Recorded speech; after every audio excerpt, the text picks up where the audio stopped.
pledge allegiance to the flag of the United States of America and to the republic for which it stands, one nation, under God, indivisible, with liberty and justice for all.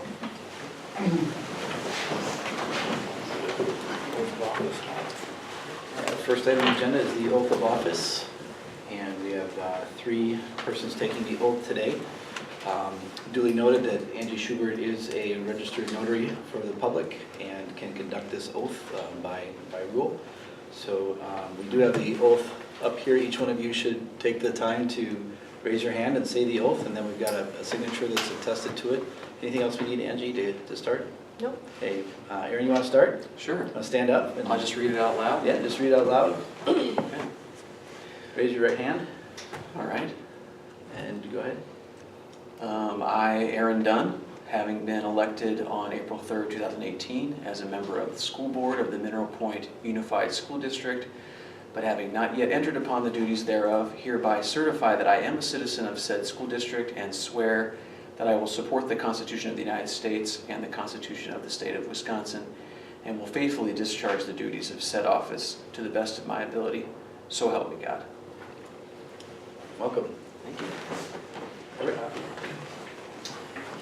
I, Everett Lindsay, the undersigned, having been elected on April 3rd, 2018, as a member of the school board of Mineral Point Unified School District, but having not yet entered upon the duties thereof, hereby certify that I am a citizen of said school district and swear that I will support the Constitution of the United States and the Constitution of the State of Wisconsin, and will faithfully discharge the duties of said office to the best of my ability, so help me God. Thank you. Welcome. I, Nathan D. Chambers, having been elected on April 3rd, 2018 as a member of the school board of the Mineral Point Unified School District, but having not yet entered upon the duties thereof, hereby certify that I am a citizen of said school district and swear that I will support the Constitution of the United States and the Constitution of the State of Wisconsin, and will faithfully discharge the duties of said office to the best of my ability. So help me God. Welcome. Thank you. Welcome, all three of you. Thank you. Glad to have you. Thank you, Larry Dolphin, for serving, our outgoing member. We'll take an official roll call now. Okay. Basting? Here. Bush? Here. Chambers? Here. Dunn? Here. Gunlaw? Here. Lindsay? Here. Steffes? Here. Moving into the budget review process. Just to start, before we get to the budget process, there's some confusion about the meeting tonight and how it was posted. The meeting was originally scheduled to be a finance committee meeting, and when upon the selection of the special ed director and placing that on the agenda became an action item, and Member Bush suggested that we change it from a finance committee meeting to a special meeting of the board. That way we can actually conduct action, and we posted it as such, so it was duly noted in the public that it is actually a special meeting and not a committee finance meeting, and we are able to take action as a board.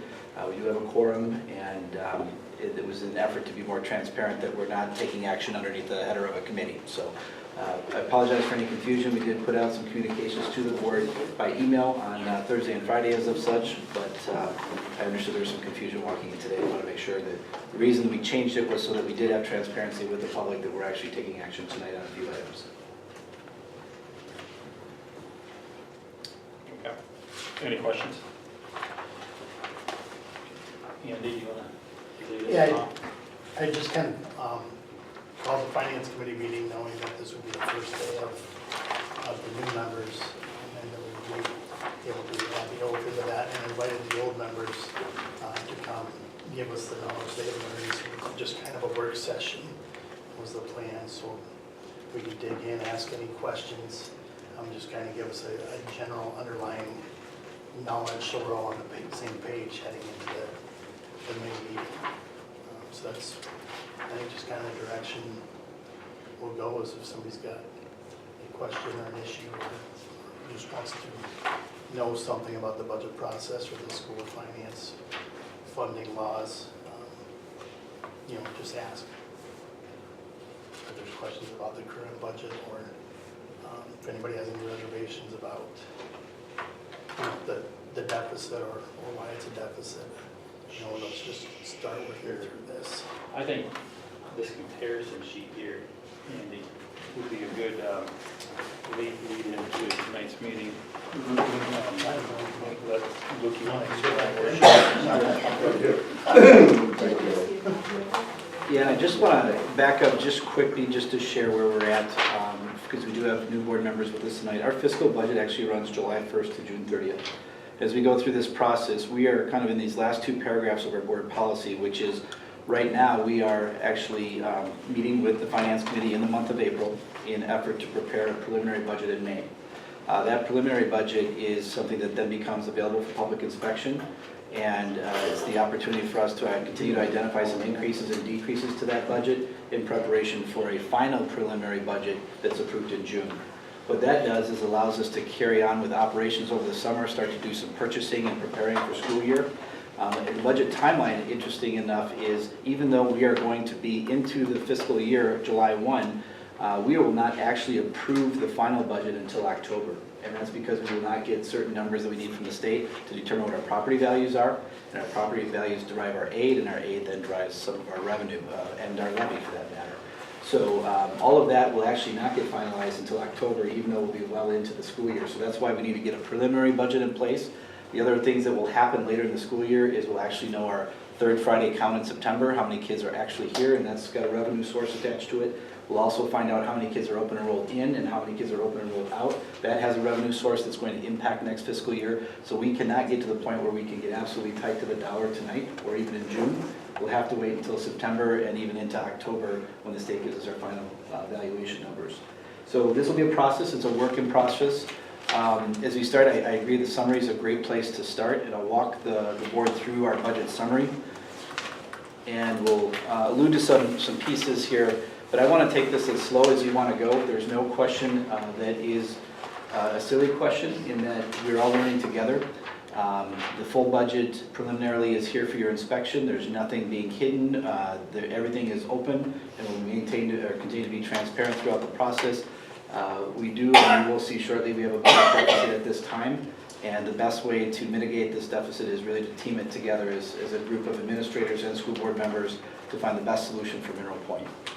So as we go through, I'll just start at the top and talk just a little bit about revenues. There are revenues in the form of property taxes and state aid, and there's two types of aid that you'll see at the top. There's the categorical aid and there's equalization aid. Equalization aid goes through a formula that the state uses to calculate how much aid a district gets, whether they're tax property rich or tax property poor. It tries to equalize that aid out so that property tax rich get less state aid and property tax poor get more state aid. You'll notice that equalization aid stayed flat this year. The state has taken a shift in how they're funding schools, and they're dumping into what they're called categorical aids rather than an equalization aid formula. In the past, you would see roughly $200 to $250 per student of an increase here, and that stayed relatively flat. And in fact, in 2011, instead of getting $200 more per student, we got $600 less per student. So we've had to kind of play catch up and try to work through some of those budget reductions, and that was partly offset by our operational referendum in 2013. So as we move forward, you'll see that the state categorical aid is what has increased, and it's increased because of sparsity aid, which was one of the aid categories that we qualified for, and every school district received an additional per pupil allocation, but not through the formula that shares it or equalizes it. Just everybody got a flat $200 donation regardless of whether you're property rich or property poor. So that's the budget strategy from the state that we work within. So what you see then is an increase from $945,000 of state categorical aid to $1,165, $1,165,000. Whenever the state aid goes up, because it's a shared funding formula, the tax levy goes down. So you think of it as a teeter-totter. As we get more state aid, we need to levy less. If we get less state aid, we have to levy more. So in some years, we've had, by no fault of our own, just simply we received less state aid, our property taxes went up.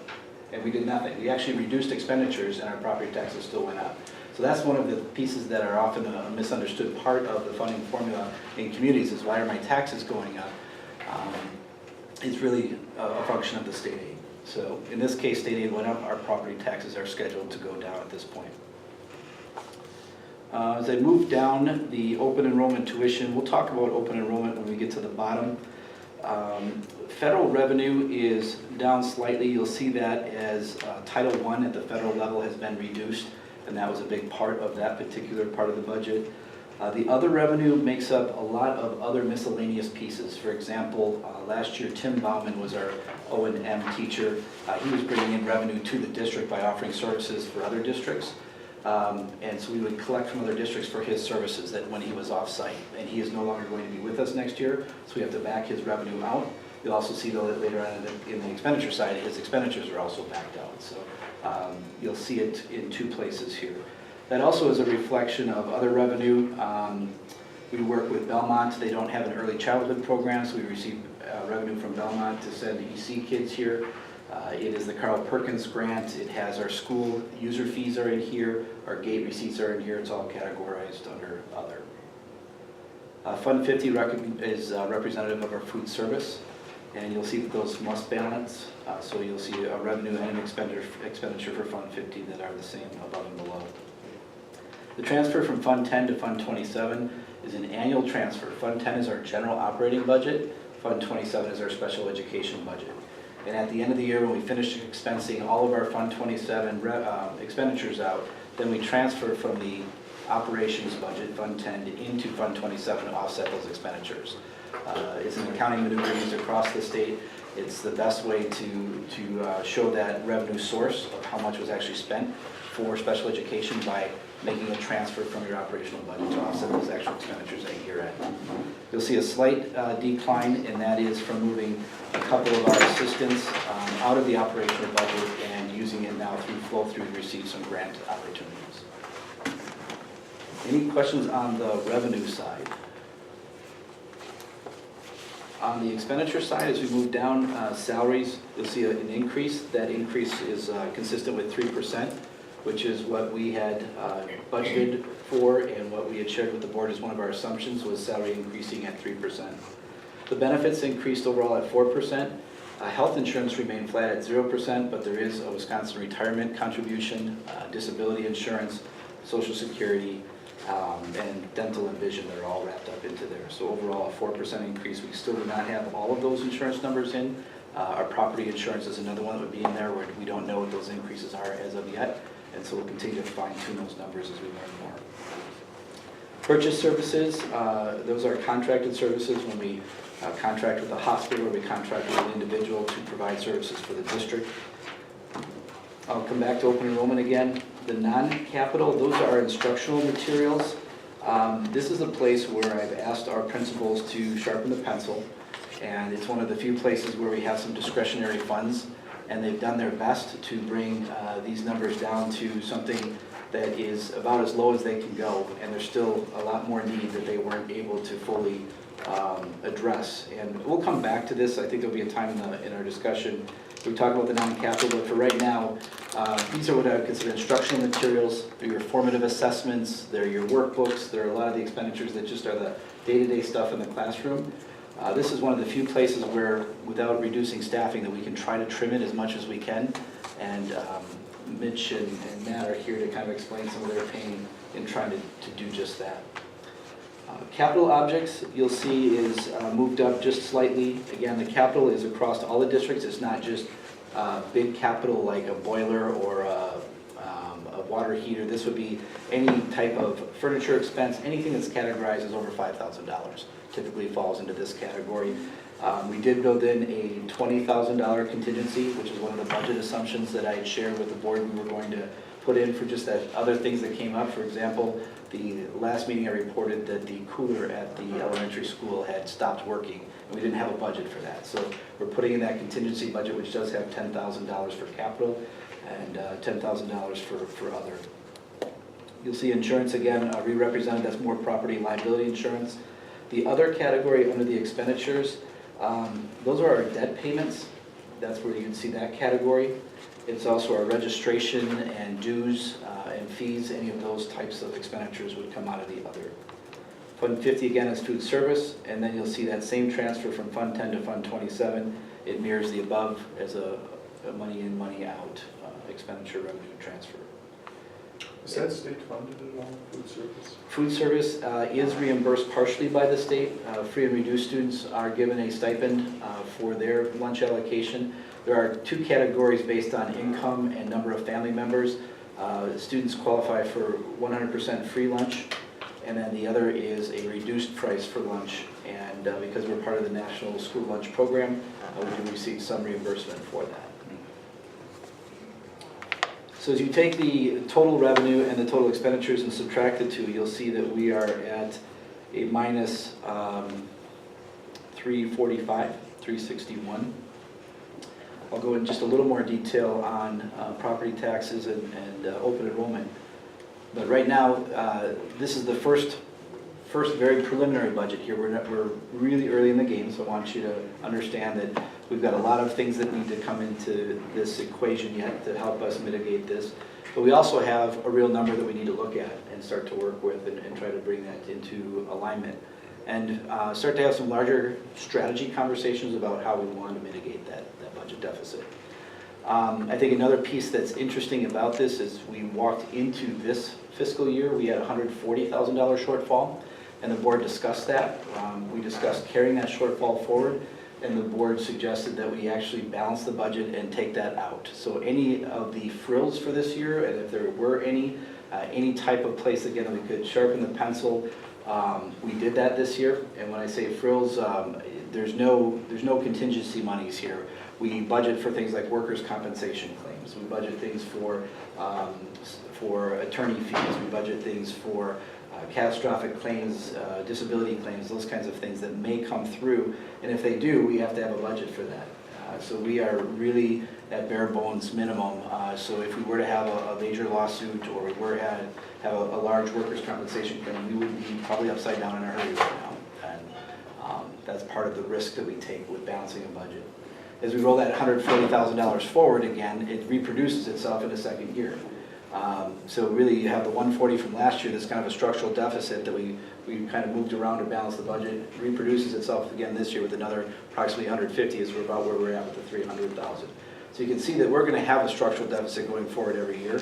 We're not going to be fully able, with the revenues that are capped right now, to take care of that in any one given year without making some permanent reductions. Underneath the levy, the total levy, the 3884, will tie back up to the top under the revenue, very top line property taxes. So if you want to know how your property taxes are breaking apart, out of that 3884, 3638 of that is coming for the operational general fund. Then there is non-referendum debt service. So this is debt that we've incurred that did not go to referendum, and that is our original elementary school loan, where we redid the univentilators and some energy efficiency measures at the elementary. And then recently we just approved the roof and the stadium note. Those two are what caused the 61 to go up to 122. So that's the additional 60 is in roof payments, as we took that bond out to repair the roof this summer, and the stadium loan, which is actually passed through by a gift or a donation annually. So even though we carry it on the books, that part of the loan is repaid annually by a gift by the Gridiron or the alumni. The referendum debt service, you'll see, is zero right now. We have no referendum debt. And the community service fund was at $95,000. I did increase that to $124,000. We can talk about that strategy, but what that does is move some of our general operation expenditures.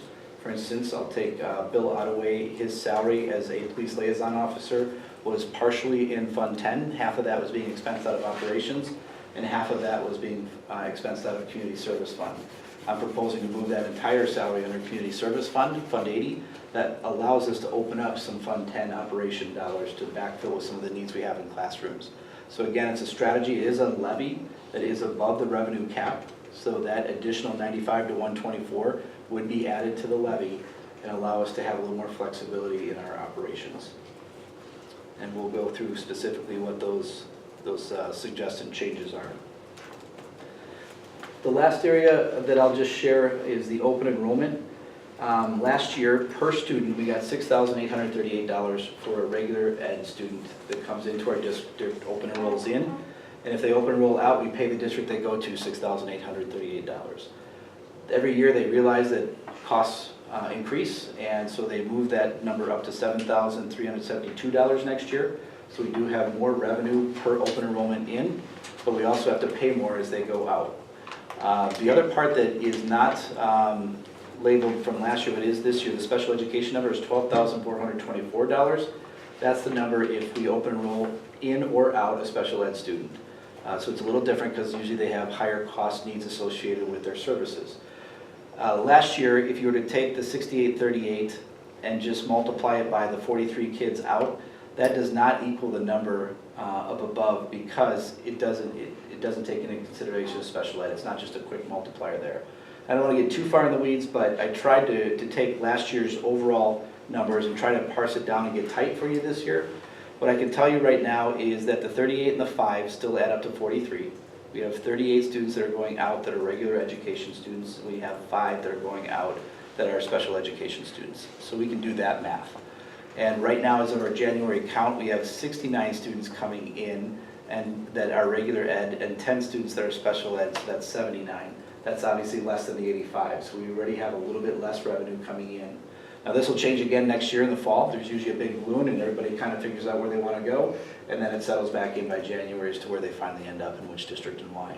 So right now, if we're carrying down actual numbers, our overall state open enrollment tuition revenue was $661 last year. It would be $632 this year. Going out, open enrollment tuition is an expenditure. We paid $329 last year. We paid $345 this year. So that gives us, I believe, I did the math. I thought I did the math here. Maybe I didn't carry those two numbers for you, but the point is a little bit less revenue on open enrollment is what we're projecting right now, a little bit more on the expenditure, so we can do the quick math and see the difference. But again, that'll change once we get actual numbers in September. So that's a brief walk through the summary sheet. So these open enrollment numbers for next year are projected based on what estimates?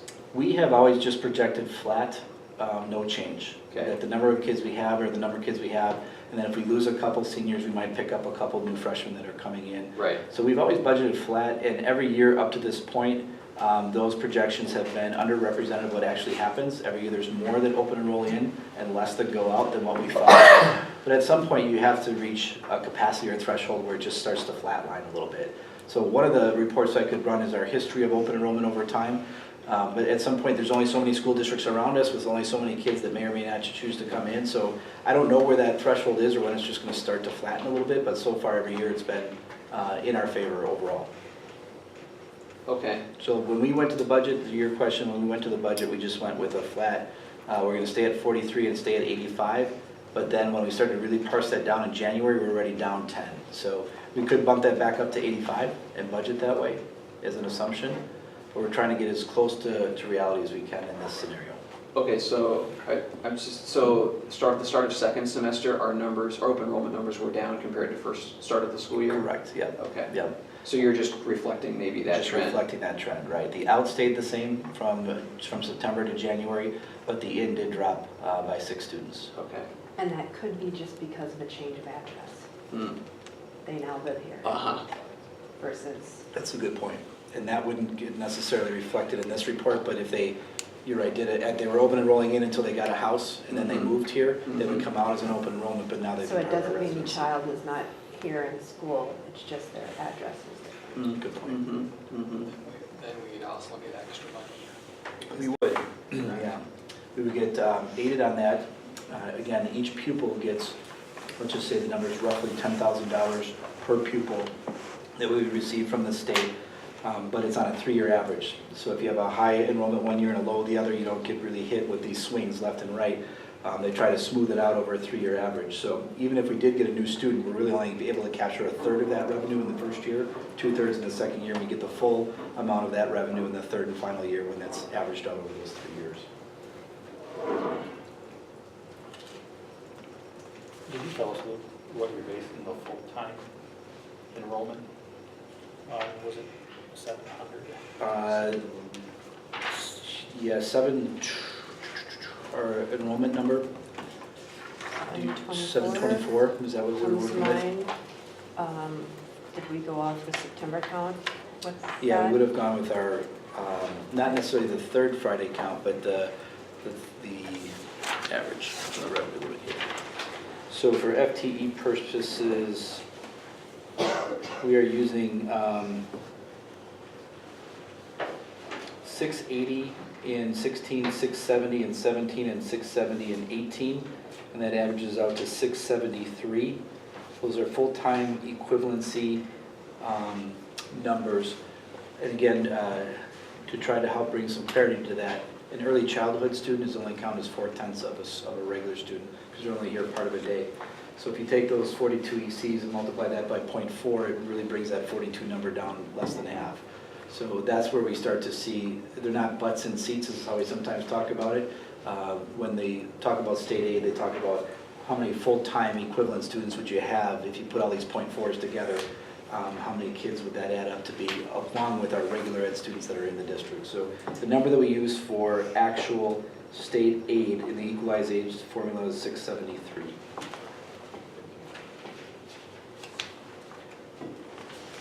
And we are aided on the residents out, not the open enrollment in. Correct. So that's, when we sit at a plus 40 in open enrollment, that doesn't aid our FTE. We're only FTE'd on the outs, the resident open enrollment outs. And then we get the $7,000 on top of that for any ins. So as we talk big picture strategy, the question is really, how do we get to this minus 345 and what do we want to do with it? And in some ways, it's as simple as, in some ways, it's as complicated as. One of the solutions is you raise revenue. The other is that you cut expenditures. I mean, that obviously gets you there, as simple as that. But because revenue is capped by the state, there's not a lot of options there. And so that's why we've tried to maximize Fund 80, the Community Service Fund, because it's one of the places where we can levy more to have more revenue. But again, we got to be responsible to the taxpayers and make sure that there's truly a community benefit for levying that fund. So that's one of the areas that really is limited in what our capacity is to do with regards to raising revenues. We can also look at our fee structure, and we did make some modest increases to our fees for the first time in 7 years. I can share our proposal here, but as we talked about an administrative team, our current elementary instructional material fees are $15. We suggested to increase those to $20.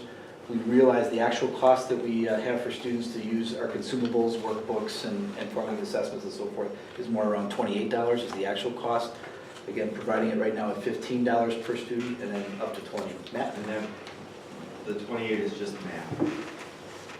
Just math, math material. Math, okay, that's just math, not language arts. Gotcha. Just, you can see the proposals we're talking through it. The student activity pass is currently $10. There's a recommendation to look at this moving up to $25. And the high school instructional material fees are currently at $25, looking at an increase to $30. We've tried to resist and again have not increased fees. There might have been some subtle changes over time just in more around school lunch fees to become in alignment with national trends. But this is something for the board. This is not an action item for tonight, but we did build into the preliminary budget. These increases are representative in there. And you'll have to make formal board action to make this the actual fee schedule for next year if you so choose, and this would be part of what would be brought to you in May for further discussion and/or action. But that is built in. Did you look to see what the total dollar difference this makes when you do this kind of? We did. Marcia ran that report. I'll get that number for you. I'll make a note. It's rather minimal in the significance of all of this. But it's hard to state a case that we have a budget deficit and we didn't do anything to try to compensate for that. And at the same time, we want to create reasonable fees for families. And we're not into excessively gouging the taxpayers with additional fees when not necessary. But we do want to try to recapture the things that annually, I take the math workbook as the example. That's something we buy every year. The kids fill it up with their notes and their things. They probably take it home and at the end of the summer, it becomes a consumable that's theirs. We can't reuse that another year. And so that's just money that goes out the door every year. And so if we can recapture some of that, I think that helps us in some ways. But give us some direction as parents and members of the community, what you'd like to see for a fee schedule, and we'll react. But I'll get that total for you. So as we go back to, if we don't increase revenue, we can decrease expenditures. I would suggest that we have gone just about as far as we can go without really significantly starting to impact what happens in the classroom, either by staffing or by instructional materials, assessments, and so forth that are the day-to-day operations. We're really kind of at our last hour here, and we need some direction from the board. If you'd like us to continue to decrease expenditures, then it's going to be recognizable and noticeable in the classroom. There's a couple other strategies that I just would like to point out. In this particular summary, there isn't fund balance, but fund balance is something that is available to us. It's not necessarily cash on hand, but it is all of the assets the district has and is able to leverage. And all of those assets, including cash on hand, represents our fund balance. And our fund balance is relatively healthy. And the way the district looks at fund balance by policy is a % of the operational expenditure. So our operational expenditures are roughly $9.8 million in our Fund 10 operations. The policy states that we want to stay at or above 15% of operational expenditures as a reserve in our fund balance, so that we have a good bond rating should we go out and borrow money, so that if we have a catastrophic boiler failure, we have a reserve. But after 15%, the board would have to go into some kind of action to remediate that immediately, that we couldn't carry 12, 11, and 10. 15 is the number. That was up from 12 when I first arrived, so I think the district has been very fiscally responsible to make sure we've got a healthy fund balance. Currently, ours sits at just slightly under 20%. We could use about $400,000 in fund balance before we hit that 15% threshold, where we still haven't moved beyond the we need to take action. But it would be one way to potentially look at absorbing that 350 or part of that 350 by leveraging some of those assets and using it as an expenditure against our deficit right now. So if that's a strategy the board wants to use, it's available, and it's roughly about $400,000, and then we would have to take action to remediate that. So that's something you could do. That was a strategy that was deployed in my first year here. When I inherited the budget, they had used $600,000 worth of fund balance to carry that year until they got to the operational referendum, which then passed. Otherwise, they would have had to make $600,000 worth of reductions. I like this strategy from the perspective of we don't know the next biannual budget any more than we know the next governor. And so there's a little bit of risk and reward in that as well. But it does give us a time to kick the can down the road 1 year and just check out the political landscape and what might be happening with school funding. So keep that in mind as a strategy. The other place to raise revenue is through an operational referendum. And there are two kinds, a non-recurring, which could be a 1-year referendum, or it could be a recurring, which is what we did in the past, which puts that dollars in indefinitely. We certainly have, since 2010 and 11, added technology to our budget. We've added school and safety measures to our budget. We're now carrying cameras and replacement of laptops and smartboard projectors and so forth. These things are not part of the referendum. If you remember, the referendum was just to fill the existing structural deficit. It didn't add any new staffing, any new equipment, it didn't buy us anything. It just plugged a hole. And we've been continually being progressive and moving forward and adding, and those items need to be replaced, and they're part of what's in our budget right now. So that would be another strategy for the board. The other piece that the board can consider is that there are some positions right now that are posted or have not been filled. And so it's always hard to consider as staffing, specifically salary and benefits, makes up 2/3 of our overall budget. It's the largest portion of our expenditures. So one of the places that sometimes you have to look at as a district if you're looking for long-term sustaining reductions is not short budget fixes from year to year, but reducing staffing overall, because then you don't carry the salary and the benefits from year to year to year. Nobody wants to let a staff member go. We've got a wonderful staff, and I want to maintain and keep everyone that's on staff here. But we do have some positions that are currently posted that through attrition, if you did not hire, would allow you to reduce staffing without anybody actually losing a job. However, on the other side of that, I'm not sure any of the positions that I'll suggest are areas that we can actually reduce in. Mary Justin did retire as a custodian. We are using a substitute at this time. I would not recommend not replacing a custodian. We are at a level that is already below what was anticipated for this building when it was built, and we've carried that low threshold forward for years, and to go down a full-time custodian, I think would be very challenging for the district.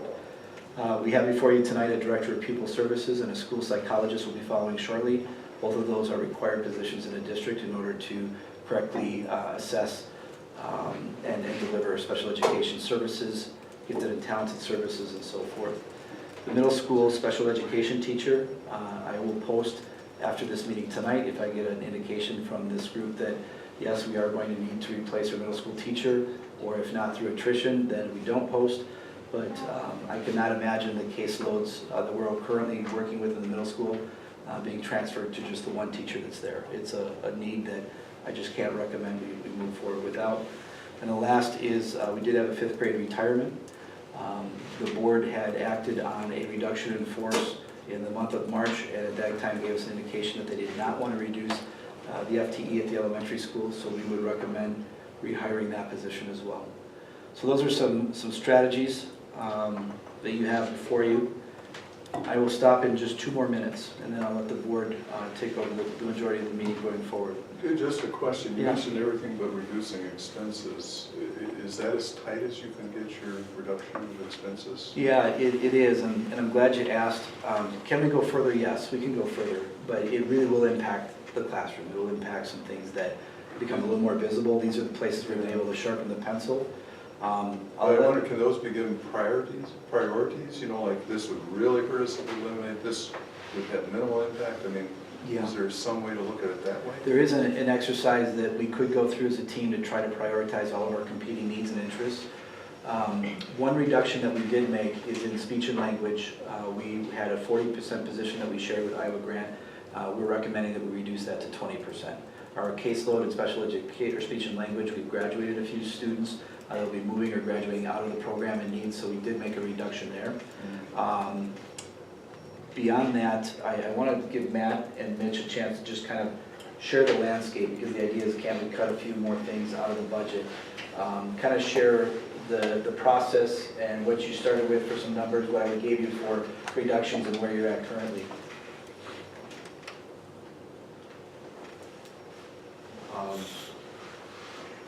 Compared to last year in terms of the building allocation, so this is money set aside just for school needs, not necessarily classroom, although they could go in the classroom, so things that would run through me. We reduced that, I think, by 22,000.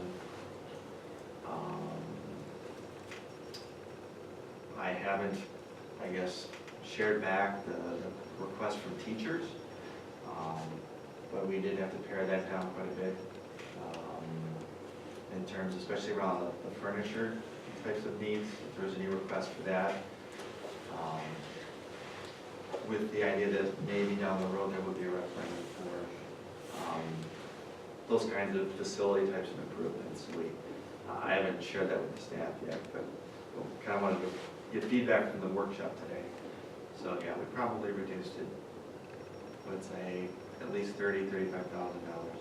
So right now, for example, we have a smart board in the 3rd grade classroom, and I'm looking at a grant to try to fund that to, it's non-competitive, but we're trying to piecemeal things together and do what we can to make, but like the smart board is different, the teachers can attest to a needed tool in the classroom.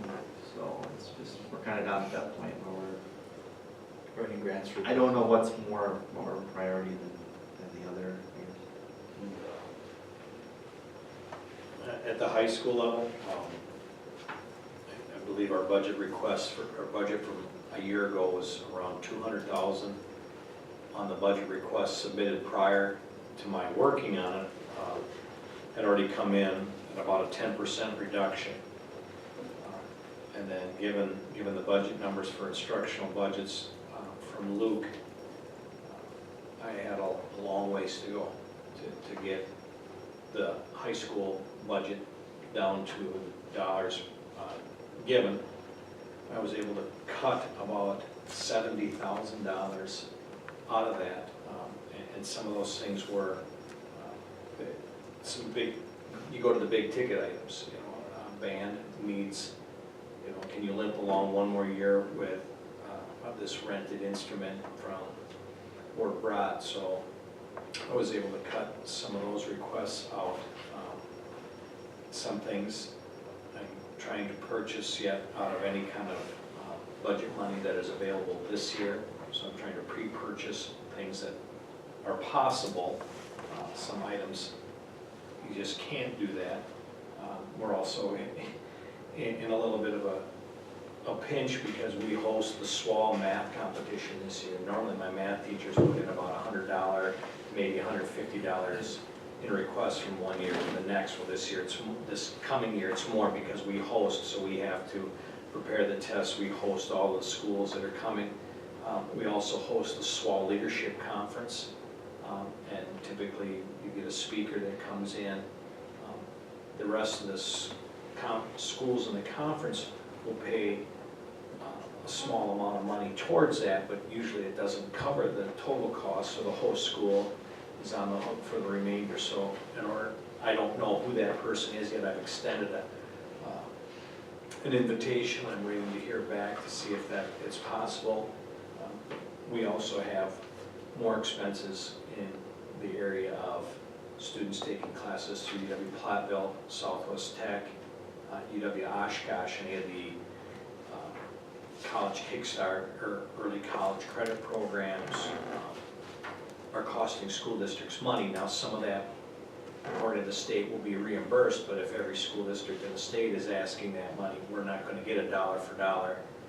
If we get 50 cents on the dollar, I would be amazed from the state, because there's going to be a lot of school districts tapping into that. So it's, if I'm asked to cut more money, I know that will directly impact the classroom. It'll impact the chemistry lab and the science labs as far as dissections and chemicals for chemistry experiments. It will impact the art classroom for supplies for kids. It will impact the ag program for some of their resources, and Mr. Carey's tech ed program for the resources that they need to run their classes. Got a lot of, unfortunately, big ticket items for students to give them the experiences. So if I have to cut more, I mean, it will be doable, but like I said, it will directly impact the experiences and opportunities that students have in the classroom. Our additional opportunities to do some further mitigation here would be to actually start to defer some of the purchases. And for example, we're on a 5-year replacement cycle for equipment, with specifically computer equipment, laptops, Chromebooks, and so forth. We could push it out to a 6th year or a 7th year before we replace that. But obviously the technology starts to age, and what we do is much like we feel with the capital is all of a sudden this stuff starts to scale up, and it becomes almost insurmountable at some point if you don't stay ahead of it. You've got, instead of just a 5-year, 1/5 of the cost, you know, 1/5 of the cost plus everything you pushed into that next year and the year after that. Same thing with uniform rotations. Vicki has cut a lot of equipment out of the athletic budget. The next place she would go is to push uniforms off for an additional year and try to get a 5th or 6th year out of the uniforms before replacement. Those are just places we prefer not to go, but there is some wiggle room there. There's some things that we can do. I would argue though there's not $350,000 worth of those kinds of things. You know, uniform purchase could be $10,000 to $15,000. We still got $320,000 to go. So you need a lot of those kinds of things. And that's where we just need some direction and help from the board as to which way you'd like us to go. To help me out though, you carried over $145,000, so it's actually a deficit of $200,000 that's happened this year. So you brought the past year's deficit into this year's budget. We did balance the budgets, but to your point is right. We found $140,000 worth of items where we reduced the budget and made it balance, but we reduced the budget in places where, I'll give you an example, the capital expenditure budget is one of those places where we are way over our budget because of the secured entrance we added and because of the FEH building planning and so forth. So we don't have funds to cover that because we reduced funds that normally would have covered that.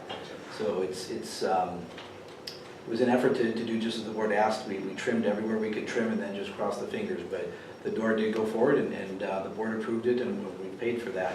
But we don't really have a funding source for that. So that's part of the 140 that is kind of been reallocated, I guess is the best way to say it. To your point, I think it is fair to say that that is going to continue to magnify itself. And I want to take one more just larger view of this.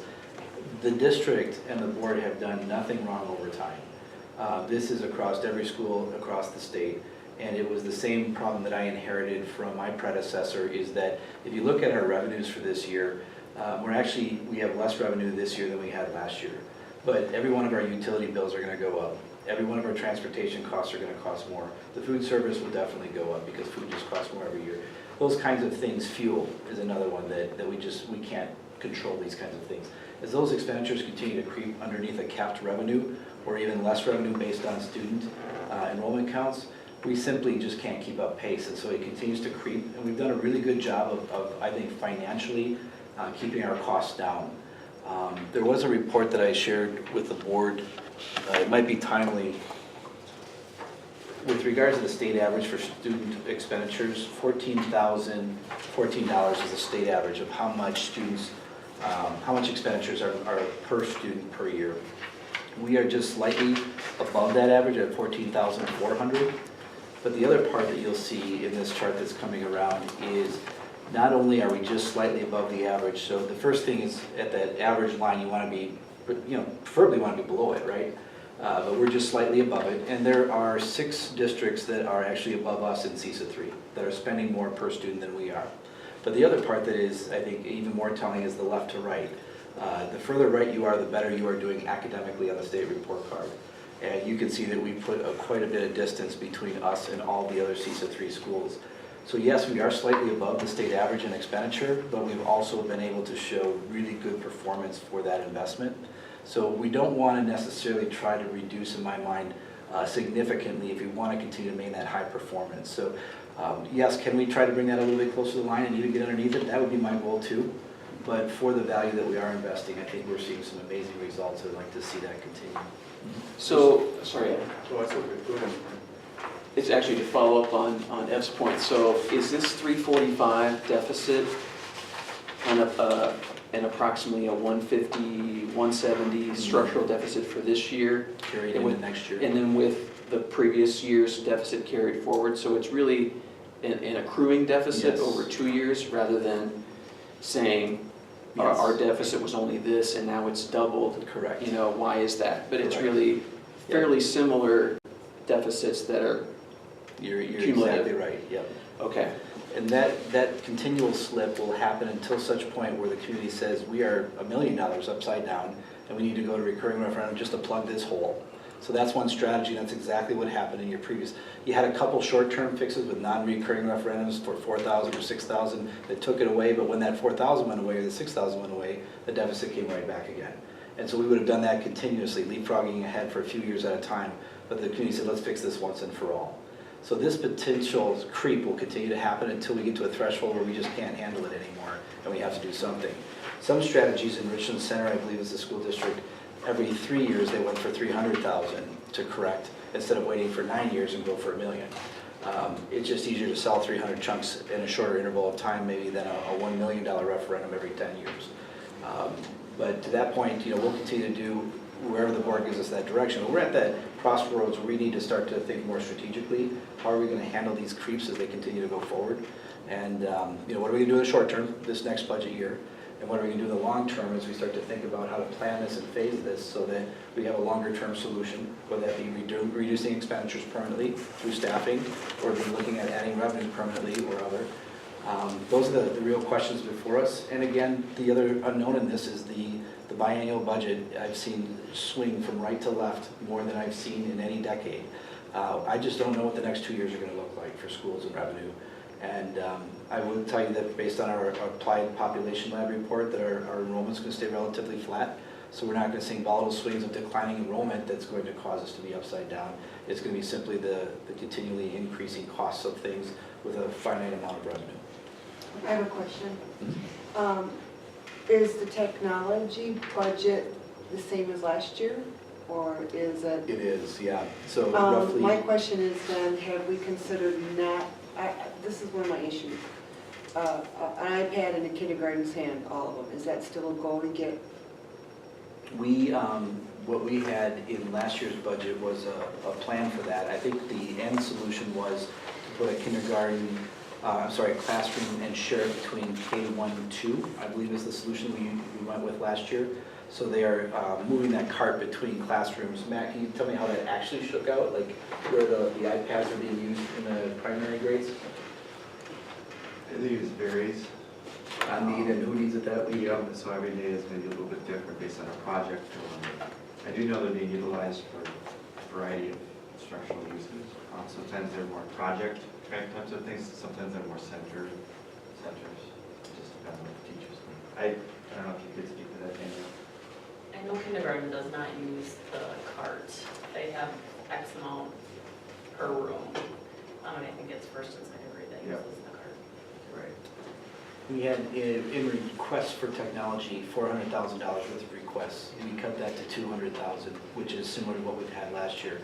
That is not all in the form of equipment. A lot of that is contracted services. Dependable Solution comes in and services our equipment, and that's a contract that we hold at roughly $90,000. And then the 110 is more in soft services like internet access, a lot of patch cords and those kinds of things, but then we get into the replacement schedule, and that's what we've already reduced quite significantly. We would have wanted $40,000 to replace everything on a 5-year schedule. We're down to $20,000. We did carry a similar budget for replacing the smart boards. Instead of replacing smart boards, we're just going to look at replacing projectors. So we're trying to, wherever we can, just look and squeeze and bring it down. And so it already looks different than it maybe has in the past, and it will continue to look different as we continue to do everything we can. Question I have is, what is the metric for performance? I don't know what you go by there. Yeah, in this particular case, we're using the state report card and the district accountability score. So we significantly exceed expectations. Our numbers are up there in the low 90s, mid 90s, and other schools are scoring in the mid to upper 80s at best. So if we looked at the state report card, that's the metric that we're using on this particular report. Would we be able to see like purchase services? I mean, that's a pretty big number. It just seems to me like something in there may be able to be adjusted or, opened up maybe for bidding or something between a couple companies to maybe reduce that. Yeah, a large piece of that right out of the gates is transportation in that contract. And we are in the 4th year of a 5-year contract with transportation, so that will open up. There is a possibility that we could look at renegotiating at this time for an extension, a 2-year extension, for example, and trying to bring that cost down in this first year to try to help us get through a year. But they are also in a very similar position where Pecatonica, which was the partner to our bus company, transportation, we were sharing some costs. They went with a different vendor, and because they went with a vendor, they are looking to recapture some of those lost costs as well, or lost revenues that they had as well. So it's an interesting time to try to revisit it, because they're also trying to do what we're doing, is find a way to get out of the pickle that they're in right now. What would you say percentage-wise is of transportation for that? $360,000 is probably transportation. That's just from memory. I can get the actual numbers for you. You're close.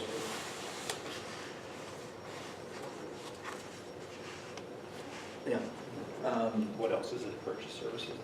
So you've got all of your contracted services with Upland Hills. That would be a lot of our staffing from occupational therapy, OT, PT, physical therapy, our observation and mobility. Help me out, friends, what are in our 300 series? That's our CISA contract. Our CISA contract is going to be 30,000 of that. So that's the contracts for the cooperating agency in this area out of Fenimore.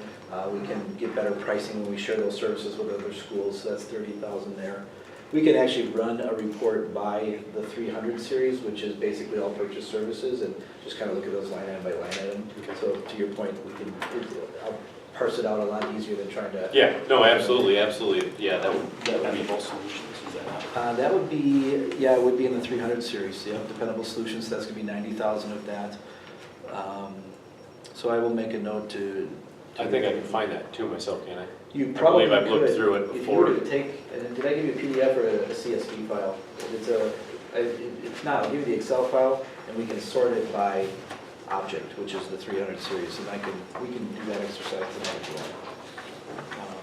But yeah, there's ways to spin this and look at just certain areas. So that might be helpful just to start with a real general idea of the budget here. And I want to be careful because this, Before we go there, Lou, yeah. property taxes, explain to the board what these two numbers will do to the mill rate. And will it lower it It will lower the mill rate, yes. substantially this year? Yeah, what we projected last year, and let's see what we know about here.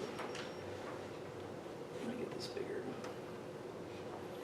So this is a tax levy and mill rate analysis that we sent to the board. This is our fiscal year 2018 total levy. I don't know if that's going to mirror exactly 4,075. Yes. So this number right here is the same number that you saw in fiscal year 17-18, very top line. So this is the current budget year. That levy change was a 1.8%, but it was well, let me get to the bottom line. Your question was mill rate. So if we add up all the different mill rates from the different services, right now we are a mill rate of 1209, which represented a decrease from our 1243 the year before at a 2.74%. Next year projected, based on what we knew in the biannual budget, projected to go down to 1129 or 6.62% decrease. That was a question that Jeff had asked in regards to the expansion, potential expansion of the elementary. How can our mill rate be going down? And it's not really a function of anything other than the increase in state aid is decreasing our tax levy. And so it's not that we're doing anything behind the scenes. We are minimizing some expenditures. We do have some very slight declining enrollment, which if you take a member or two out, causes that to dip a little bit. But we're going to be looking at the low to mid 11s into the foreseeable future, and then it does start to come back up again over time. It's really hard to project out 5 years. I wouldn't say that that's a very accurate number, but just without doing anything, and you've seen that already in the tax levy number, the dollar value that it's going down. So obviously your levy mill rate goes down with it. So looking at roughly then 90 cents, 80 cents. And there's nothing we can do outside of a referendum to keep our mill rate close to the same, Except for a community fund, community service. Yeah. community service fund. There's one other possible form of revenue that we have used in the past. Is called transfer of service. When a student comes into our district and requires services that we don't have, we're able to levy those services above and beyond our cap. So for instance, we had a student from Dodgeville last year that was hearing impaired. And so we were in the process of letting our hearing impaired teacher go, but with that student coming back in, we were able to pay for that student out of the transfer of service, which means we levied for that salary above the revenue cap, but was able to put that service in because that student came to us with a need. We can't really budget for that every year, but in typical years we've had between $25,000 and $75,000 worth of transfer of service. Last year I think it was $114,000. That is a recurring revenue because the hearing impaired student is still with us. They still have services. They still need that. So that is now built into our formula. So we see that in the form of revenue year in and year out. Now we don't have to claim it every year until the student were to leave, and then we should back that back out again. Beyond that, there's not much else for revenue. One more question. 80% of our deficit is from the increase in salaries and benefits. Just update the board, refresh us all, how we arrive here and what's happened in the past 5 years with increases. Specifically increases to salaries and benefits? Right. So 7 years ago, upon my arrival, the staff had seen 2 consecutive years of a frozen salary. There was some benefit changes that happened shortly thereafter that allowed us to recapture some dollars in premiums in order to put that into salaries. So one of the things that we moved to was a health reimbursement account. They did not have that prior to our arrival. That saved us money in premiums that was then allowed to transfer over into salaries. Salaries on average have been limited to the consumer price index, CPI increases, coupled with a step for longevity. But many of our staff are tenured staff and they're off of our salary schedule, so they don't receive any additional compensation other than the consumer price index increases. In some years, it was less than 1%. In other years, it has been just slightly over. This year, for the first time in maybe my 7 years, it's above 2% at 2.14. That's because the economy is doing better, but as the economy does better, everything costs more. Gas is up again instead of being down where it used to be. So, that's what fluctuates, and we try to compensate accordingly. So I have a question. Of that CPI, is it like most business in the corporate world that their raise probably just handles the health insurance, Yeah, price? well, So, yeah. do you know what I mean? I Like, do. they get an increase, but they also have to pay more in health insurance, so. Correct. So staff are now paying 12% of their health insurance costs. And so as those health insurance costs go up, they would also pay more of that percentage. So that comes out of the salary and backs back out again. So to your point, it's kind of a smoke and mirrors in that they're receiving more in salary but paying more in benefits. So they got a 3% increase in salary, but we have a 4% increase in benefits And for an expenditure. So, now again, they're paying a prorated portion of that. The district's carrying the bulk of it, but that is real money coming out of paychecks.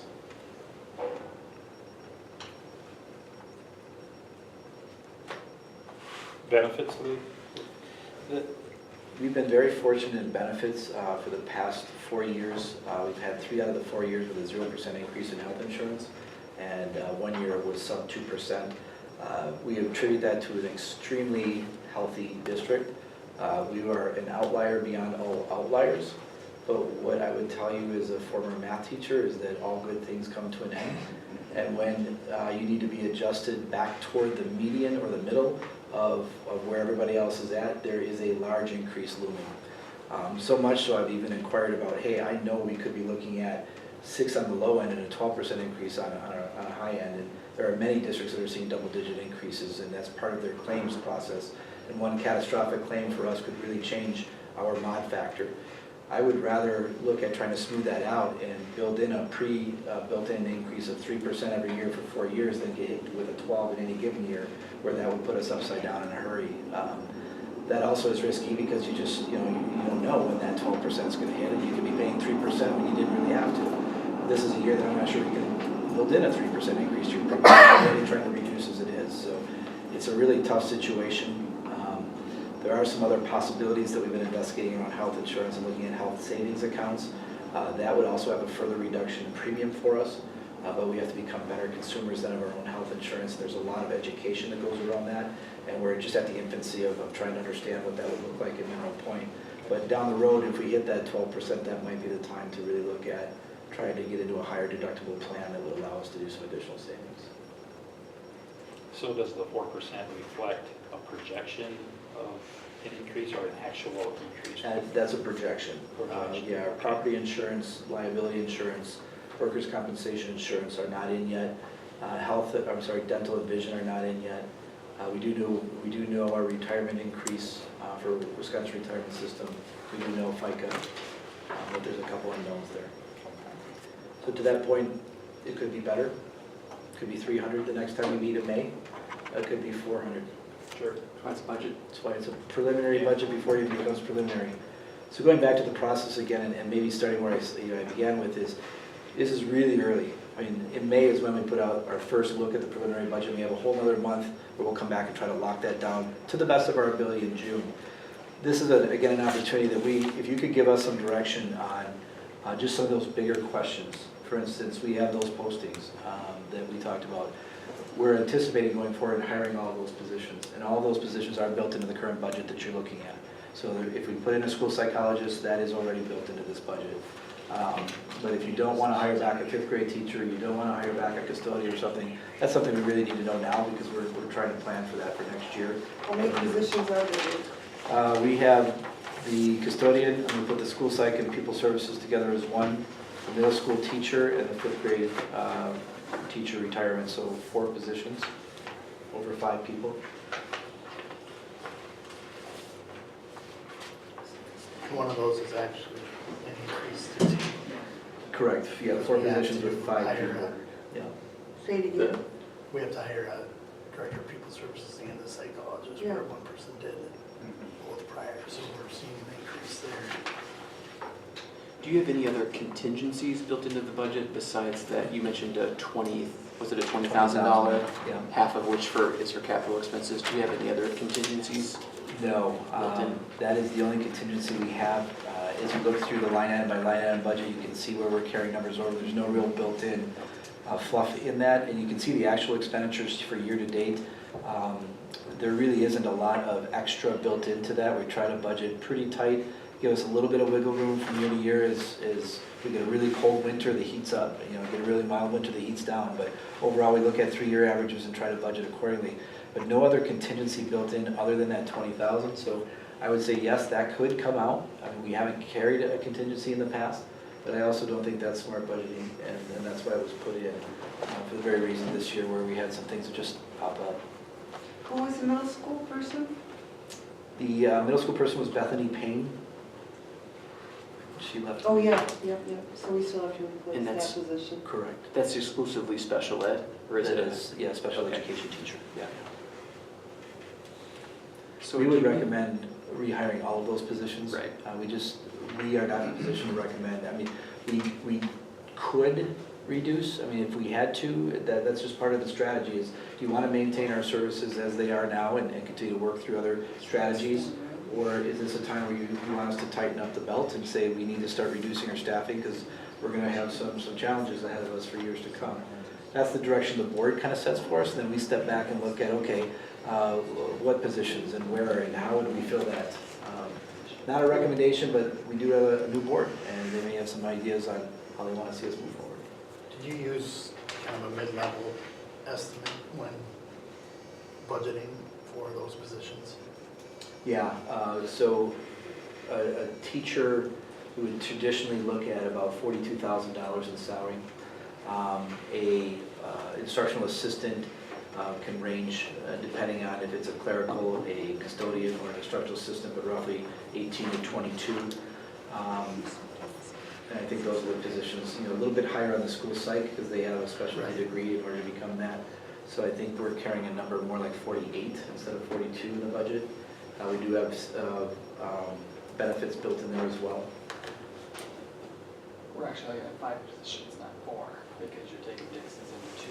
Correct, so the 4 positions, 5 people is what I said, but yeah, we're saying the same thing, that's okay. Yep, I agree. What kind of action or recommendation are you looking for from the board at this meeting? Yeah, Versus just, the budget? it's really just an opportunity for us to start a discussion, and the actual action and direction will come in May. So this gives you some time to just kind of think about it for a week or two before we get to our May meeting. We start to look at the preliminary budget for the first time publicly. Obviously, this meeting is public, and people are hearing some of the front discussion, but it really becomes more of an action item in May. I think the bigger items I'm looking for is just the general strategy of trying to maintain current status quo for services and staffing levels, or do you want to revisit staffing levels? That would be a key direction for us tonight as we move forward. This is a pretty important time of the year for hiring. Once we get past April and May, people start to lock in their positions for next year and we lose opportunities. So, and also there's a state statute that for a certified staff member, non-renewal notices would have to be by April 30th. Not that we're looking at non-renewing anybody, but we do have the opportunity through attrition to have that conversation now. Otherwise, we'd really like to move forward with posting. So that would be the first key. And then it tells us that we're not doing this through staffing, that we've got to look at some other ways to try to come up with strategies to try to get to that balanced budget. And the other piece then is it your goal, like the former board, to balance this budget regardless this year, which means reducing expenditures because we don't have a lot of revenue opportunities, or we can maybe play with fees a little bit more and get a little bit more out of that?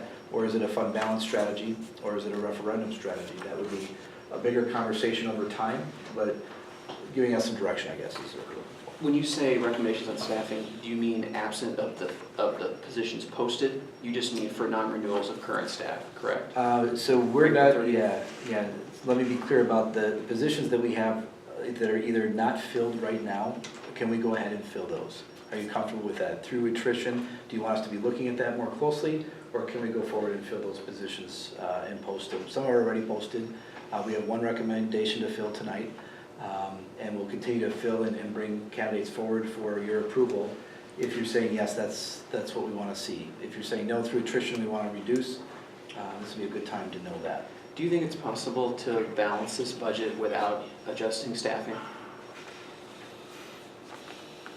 Not to say you wouldn't affect the classroom by reducing operational expenses. Yeah, we could, whoa. Good question. Yeah, yes, we could really, you'd feel it in the classroom, but we could do it without hitting staffing. For example, I mean, let's say we made a motion to not alter staffing. But let's say we also made a motion to bring us a proposed balanced budget to the next meeting. Maybe with, maybe with some opportunities to negotiate a contract, maybe with a sense of how certain cuts would affect the classroom. I mean, Mitch already explained a couple of examples which were very helpful. Yeah. So that we can get a sense of What what a balanced budget might mean in real impact. And that way we can make a decision whether to go against maybe some of our natural instincts and approve a budget with a deficit. Right. You know what I mean? I do. So I have a question. If we talk about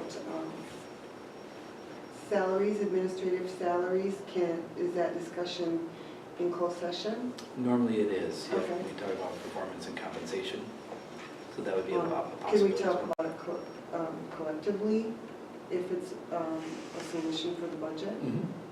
Yeah, we just can't get into individual contracts or performance. Right, and so can that be put on the next meeting?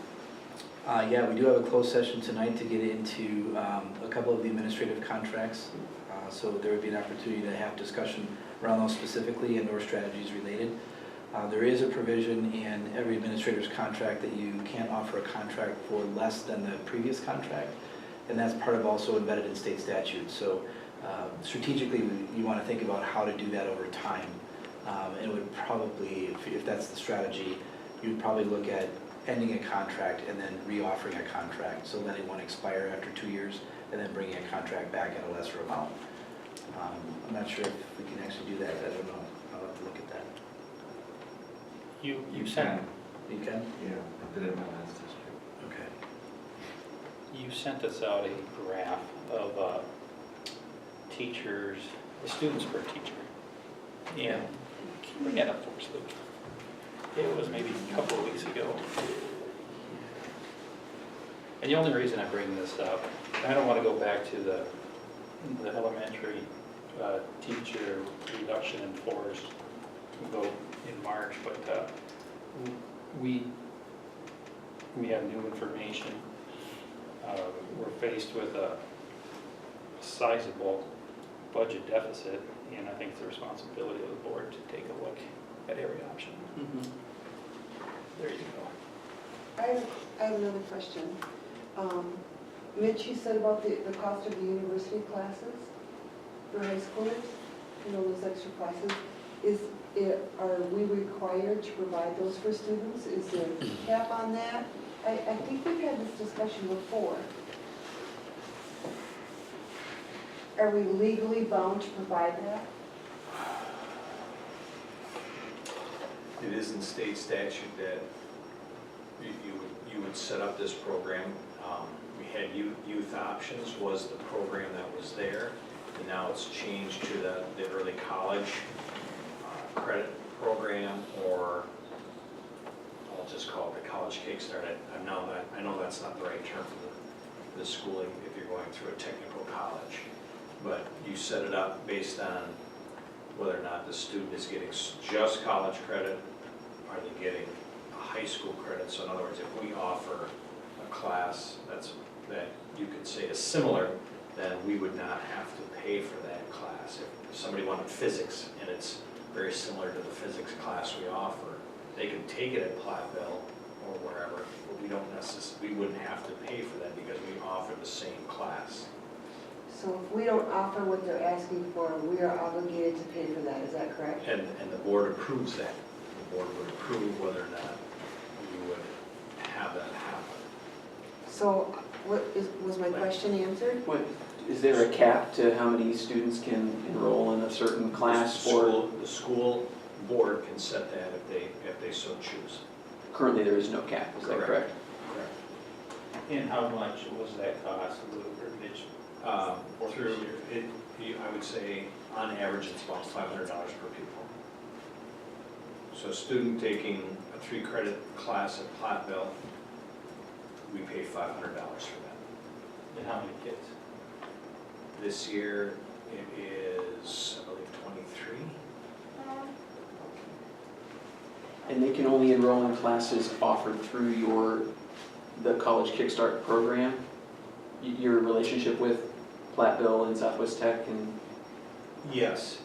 So there's a limited menu of what classes kids can enroll in for college credit, is that correct? Correct, yes. Could we have the information on that program and how many are in it and what it costs? Sure. I think for next year, and I know I shared this in a conversation I had with Luke here at the end of last week.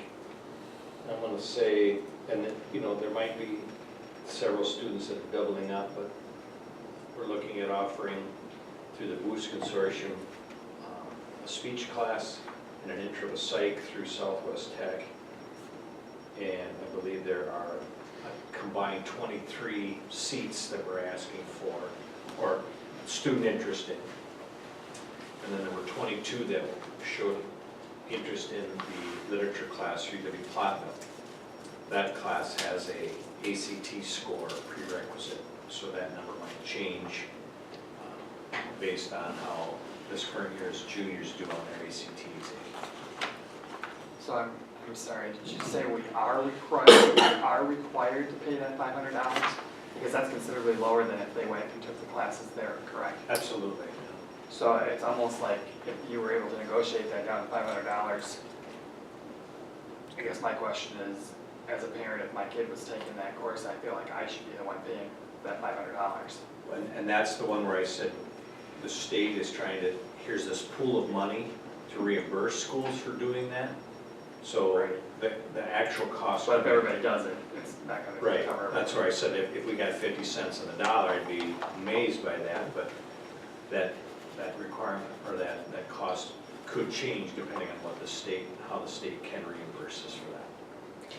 So the next meeting will have information on how that program works and how many students are maybe inquiring about that and the cost of that for the school district. Yep. Thank you. To the information on that graph, it looks like we are about one student less per teacher now than what we were. I think it might be a little deceiving too, because again, we've tried to be creative to generate some revenue. So things like Amanda Heisner and Tim Bauman were both added as staff members that would change their staffing ratios, but they're also, their money or their positions are funded through the work that they did, billing out services for observation. So in other words, and you'll see that again as Tim drops off, that'll drop down another one. This includes all employees, no support staff. All certified employees, no support staff. All certified employees, all right. The other part too that I would caution, and I don't know the answer to this, but it also paints a different picture when you do a comparison with, well, what does Pecatonica or Grant Dodgeville look like? And if they're all at 12.5 and we're just now dropping to 12.5, it would be a very different story than if they're all at 15, for example. I don't know that, but sometimes you compare yourself to yourself, you just don't know. And that's something we could do a comparison of down the road just to see how our per pupil staffing ratios compare to CESA 3, for example. I would, sorry, Andrew. No, I was just going to say, so you brought up Tim's name. We're not replacing Tim's position. Correct. So he will come off as an FTE on our books when we report that to DPI as a staff member that's certified and licensed, and we'll replace that with a contracted service with either CESA or Upland Hills. And so it won't look like we have a staff member, but we're still providing the services. And some have used that strategy where their FTE may look very different because they contract out for almost everything because they can't get candidates to qualify or come to their district. We've been very fortunate to fill a lot of our positions in-house, but not everyone. So that could be very different just based on a district strategy to contract or not for services.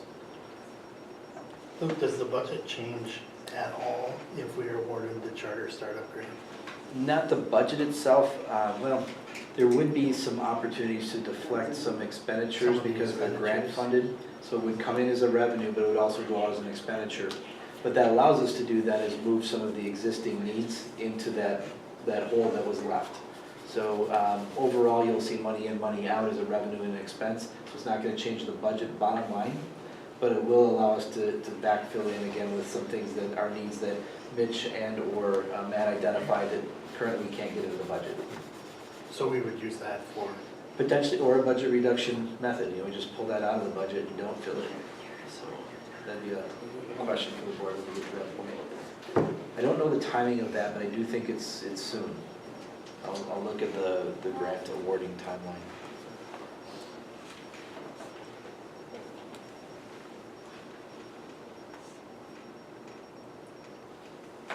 So a recommendation from the board, Luke.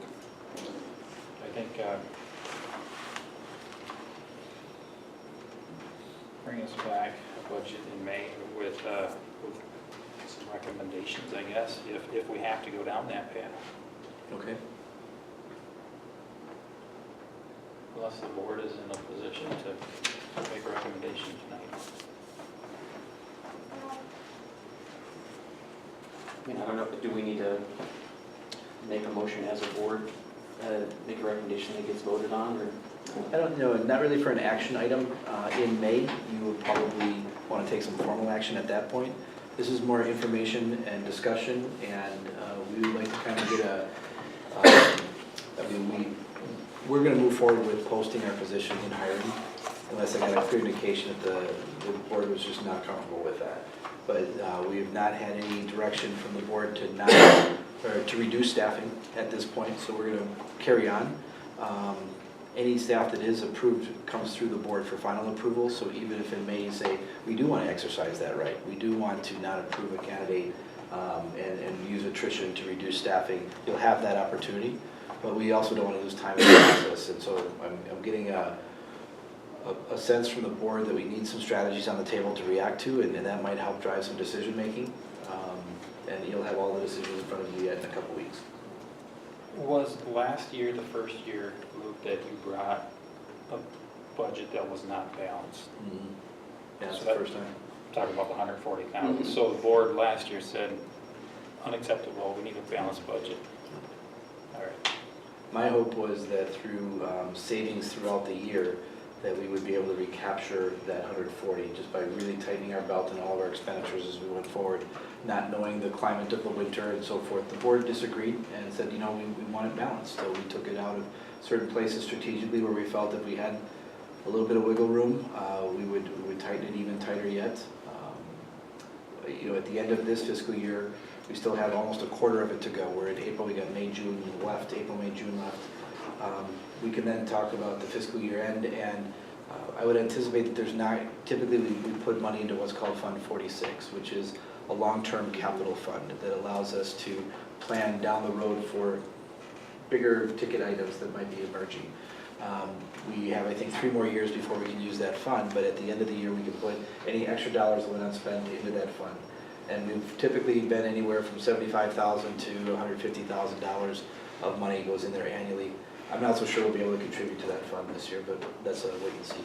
So was there money to pay for the dishwasher, and what else happened down? Yeah, There it were was some the- other kitchen items that happened. The cooler, no, and so we are already over our capital expenditures for the year, that budget item. We did take it out of that budget. It just got installed up and running today, so it's a quick report for the board. The dollars were just about where we thought they would be. I'll give you the all-in with electrical and that number at the next board. I'll report that out. The project's completed. It wasn't budgeted. We'll continue to look across all of our budget items and see if there's any other dollars that we can amend to that, and hopefully we can come out with a balanced budget at the end of the year. We only did the cooler, correct? We only did the cooler. We did get a price for the freezer, and we know what that is, but we couldn't extend any further. So I don't mean to belabor That's this fine. discussion, but I mean, you mentioned the fund balance and how we're our policy is 15%, we're at almost 20%. So there's some money there for a rainy day fund essentially, but Yeah. you know, I guess what I'm confused about is, I feel like we're kind of being asked to plan on a deficit and then kind of, and plan on funding it with this rainy day fund, rather than maybe balancing it, and then if we end up unbalanced, then we have it, maybe have it to cover Other things. to that. I mean, so, is it financially possible, or from a budget standpoint possible to, you know, let's say this year you go over budget, you can't amend it and reconcile it, then would the We'd fund have to balance use be fund used to make that up? Yeah, yeah. We would have to use fund balance to balance that end of year expenditure that was over, and whatever that amount or that difference would be, we'd have to use fund balance at that point. But it's a bigger difference. That's a problem if this year we're probably gonna be 25, 50,000. It's a big difference between taking that small amount out of that Right. 400,000 Right. and taking the entire 400,000 Right. to project forward, Exactly. Right, because then you don't have the buffer. Yeah. right. I would not be in favor of that personally. Mhm. I would rather do your first scenario, Mhm. try and keep it at 0, and if we end up 25 or 50,000, then do it, but, Okay. yeah. It's taken us too long to get to that position, Mhm. and I'd hate to see us just wipe it out in 1 year. I think the frustrating thing is, you know, my gut says balance the budget. Mhm. You know, that's common fiscal sense, Yeah. right? But I'm also trying to make sense of the fact that we're not really operating in the real world. You know, we have expenses going like this, and our revenue is capped, and we're basically pinned against this structural deficit that's accumulating every year. Right. You know, and that's something that we have to strategize for. Mhm. You know, obviously. But so, I mean, my sense is, you know, keep the staffing the same, but see if we can balance the budget, and then just see what kind of impact that would make. Mhm. But on the other hand, you know, I think if there's any time to make an exception to what Jeff would say, you know, to fund this deficit, it would be a year when we have overachieved. You know, when we are easily the best district in the region.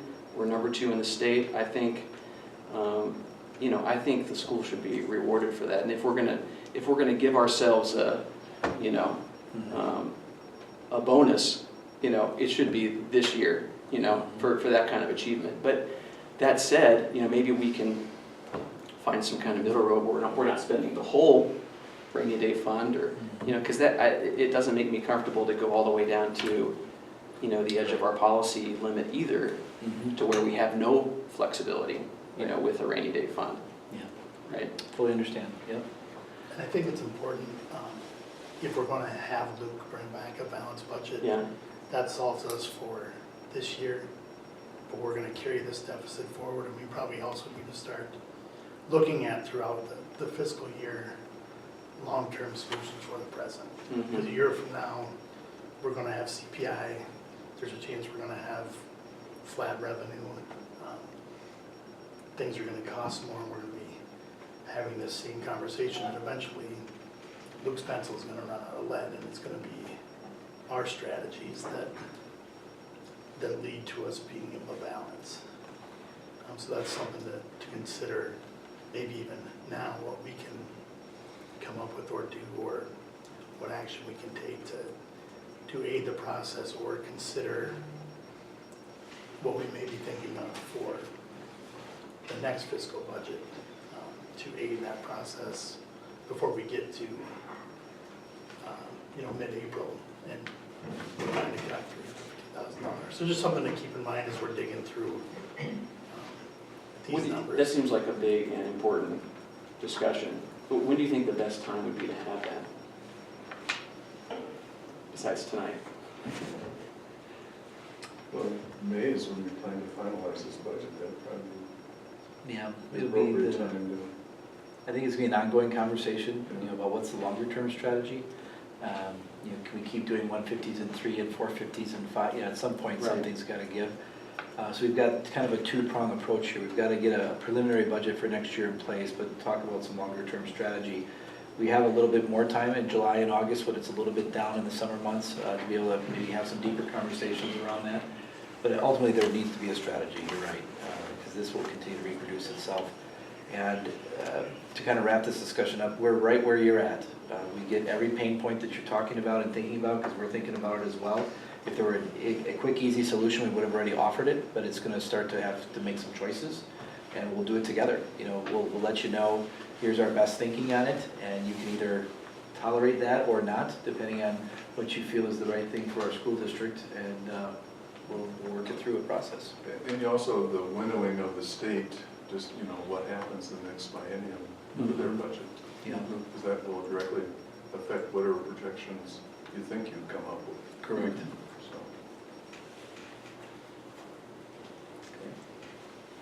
Thank you.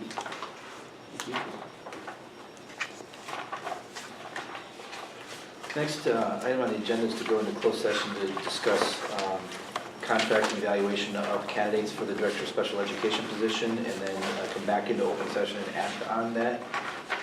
If you want to move into some other action items before that, we could do that later.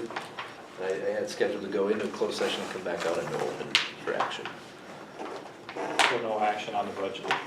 No, it wasn't scheduled for any, and you'll be able to take action on preliminary. Actually, in May, it still is just it becomes a more public opportunity to have a bigger discussion. There's really no action until June on the preliminary. That's when you'll approve the preliminary budget. We'll need a motion to go into closed session. I will. Motion by Kelly, got a second?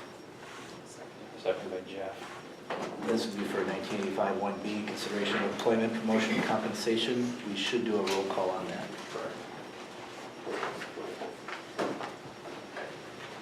Dunlop? Yes. Lindsay? yes. Basting? Yes. Bush? Yes. Chambers? Yes. Dunn? Yes. Stefas? Yes. Just take a minute to stretch. Oh, I see. Okay. Insurance? Oh, I forgot. Closed session, open session. Okay. There we go. All right, health insurance. Approval of back in open session? Yeah. Or a motion? Motion by Nate, second. Yeah. Second by Kelly. All in favor, say aye. Okay. Your open session signature when you get a chance here. Just All right, we are in open session. These don't have to be long items. The approval of change of agent for health insurance. Quick backstory. When I arrived, we worked with M3 Consulting. Our representative was Kevin Clarity. He's a good friend, a long-time relationship with the district, and he helps us to work and negotiate with Dean on our health insurance rates. He is an agent and represents us in those discussions, but at the end of the day, he doesn't get to command what the actual percentage is. That is set by Dean. He is just somebody that's facilitating on our behalf and is the go-between between the district and Dean. Over time, the district desired a change just to try a different feel, a different process or approach to strategically moving forward. In other words, at that time, Kevin had suggested wait on an HRA, and I think the district wanted to be a little bit more progressive and move forward with an HRA, and the idea was save the savings and premiums until a time when you really need it, and the other approach was we can save premiums all the time that you're waiting for when you really need it. So just different approaches to how to deploy strategy around healthcare and our insurance premiums. So we did make a move to AFG. I want to say it was about 3 years ago. Greg Keltz, former WEAC, or WEA trust member, has been working with our district for the past 3 years. He has done it equally as well, if not as better than Kevin. Both remain close to the district. Both continue to support us. But Greg with AFG is now our agent representing our district. That means that only the agent and the AFG can receive data about our employees, their healthiness, and any suggested rate increases or changes to run some scenarios for us if we were to move from an HRA to an HSA, a health savings account. Only Greg could do that on our behalf. Nobody else could get our data and run our numbers for us. Lately, Liz Dannenberg, who represents Worksite Solutions, relocated her office to the Mineral Point area. She's just down from Tequila Point. She has represented us in supplemental insurance for quite some time, more specifically the Aflac product, and she is in a position to be able to be our agent in health insurance as well. That would mean that, again, we would sign a letter of representation that says we're changing our agent from Greg to Liz, potentially, if the board approved this action. Again, neither one of those three agents could negotiate a better rate with Dean. So any of those three would have gotten a 0% increase from Dean this year, and whatever it's going to be next year, any of the three would have received that as well. The difference that you have to consider in front of you is working with somebody locally. They're going to be able to be responsive. Their office is right downtown. They can come in and meet with staff and tutorial them on different aspects. What you lose is the idea of a bigger company with a wealth of resources and question and answer people that are available that have specialties in certain areas rather than being a one-person shop trying to understand all of the areas around healthcare and insurance. So Is there a cost difference between? there is no cost difference. Their rate is negotiated by Dean. It comes off the premium before we ever see it. And it's based on the number of participants that we have. And so that's a factor that's not controlled by us. So Where's Greg from? Greg is from AFG. No, so where is that's- he located? He's out of Madison, and M3 was also out of Madison. So both those companies have a large consortium of people that deploy strategies for healthcare, and they speak across the state and have accounts statewide up and down. Now, this contract, if you switch to Liz, is for how long? We can change the agent at any time and as often as we want, so we can do it multiple times. One mid-year? It could be mid-year, could be today, could be again tomorrow, and back again a third day. It's just a simple letter that is on file with Dean that says this is the person that is representing the district. And then we would funnel all of our questions and strategies through that person, and they would be the one that would help us to... Did Liz solicit us? She has been working with us already as supplemental insurance, and through our Okay. conversations, she said, I'd really like to earn your business, and we had a lot of conversations about what that would look like. She's addressed all of my concerns, which is, again, that she's not a large corporate entity at this time. She's a one-person worksite solution, I guess, a person of one, and that doesn't really give me pause and concern, and I'd prefer to work locally when possible.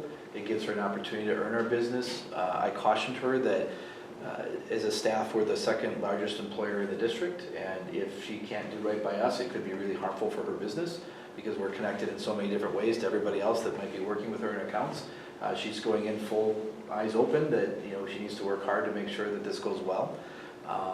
She won't be able to control our rate increase next year, so if it does go up to 6 or 12%, that would have happened regardless, and she's hoping that it stays positive. I don't subscribe to that theory, and maybe it's different for schools, but, that's the negotiation with the insurance company is part of the agent's job. So in the private sector, and with the history that I have, the agent matters in the number that they send you. You go back to bat, you tell them why, and maybe 0 is the best any of them could have got. Obviously you can't get better than 0, but I don't necessarily know that Dean's just handing out 0s without a fight. So I don't know that. I'm not opposed to going local. I'm not opposed to Liz. I'm just saying, If you think if there's it comes more into, negotiation if there. it comes at 3% next year, we're not guaranteed that AFG couldn't have done better with their resources and their. I can only say that all 3 vendors have told me the same thing, is they have absolutely no control over the rates. And I've heard that from AFG, I've heard that I would from agree with you M3, and I've heard completely. that from Worksite.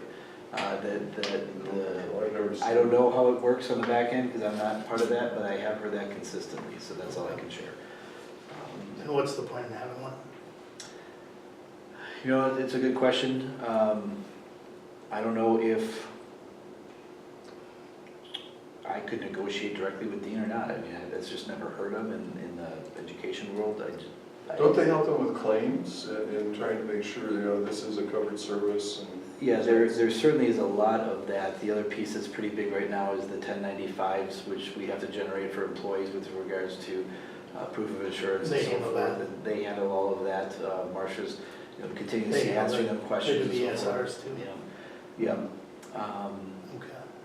So, and obviously they load up our experience factor, they share with us our mods quarterly and tell us how well we're doing historically and trends and so forth, and are there to kind of create information for us for when we have questions about strategy. You know, it's a great question.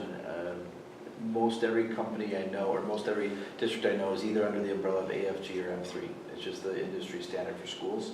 They have a consultant that works with their area, and it used to be WEA was a third player in that, but they kind of have lost their energy, and now we're trying to resurge a little bit, but they're not really strong into the health anymore.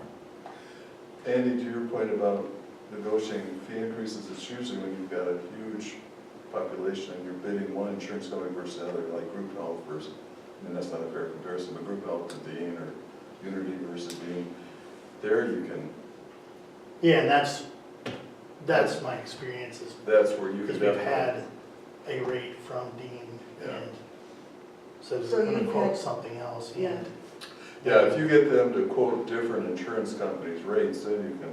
Right, that's what I'm saying, is there's a negotiating Yeah, process. that, It's not that just part. But we have Dean, so that's what we're. Right, Correct. The And we're at UW zero, Health we're at or zero, Unity so- or some of the others that they just don't have the affiliates in this area for us to really have an interest in.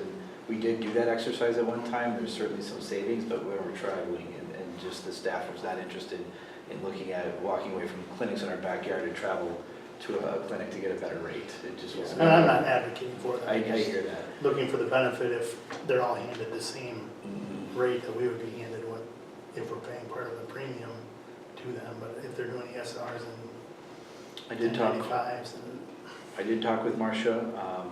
You know, she said she would be willing to try to work with a different company. She's, you know, there's no year-long commitment here. If it's not working out and we need to change the agent back again, we can do that.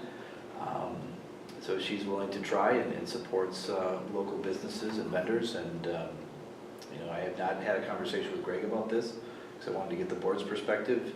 There is something to be said about M3 and AFG are large consulting firms with this, and so if your comfort level is working with somebody that has 100 employees that can deploy to try to help solve problems versus one that's local, I'd certainly like to hear that, but I am willing to work with Liz. She's certainly given me a comfort level and answered all my questions in the short term, and so then we would just have a letter that would say we're changing agents. But I need board approval to make that happen. Just one additional question though, does Liz have any resources that besides herself and talking to insurance company, that she could go to another level, ask a question? She does have somebody that works out of the same location, that is somewhat, I want to say a partner because they're two separate businesses, but does have an account with the Richland Center Schools, and that is somebody that she can network with and bounce ideas back and forth. They're two different businesses, two different clients, but servicing a similar segment of population, so there would be the ability to network with somebody in-house. Well, I would make a motion to switch to Liz Dannenberg. It's local. It sounds like you have every option to pull out if you're not satisfied. And I think it'd be really the right thing to do.